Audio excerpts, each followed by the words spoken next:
Bumagsak sa kamay ng mga otoridad ang isang wanted person na may nakabinding kasong attempted homicide matapos itong maaresto sa bisa ng warrant of arrest sa Iligan City. Yan ang tinutukan ni Patrolwoman Rina Celestine Senrijas.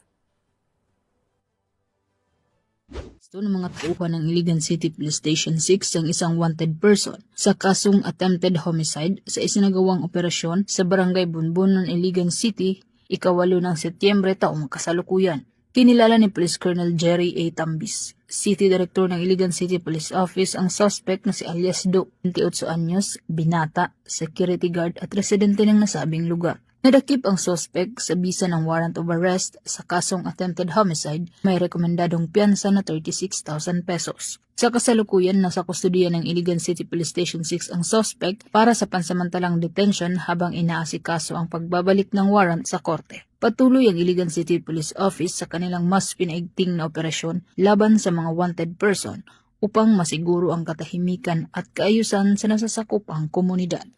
Mula dito sa Camp Capistrano, Busa, Cagayan de Oro City, ako yung Police News Network Correspondent. Patrolwoman Rina Celestine Senrijas, alagad ng batas, tagataguyod ng balitang pulis.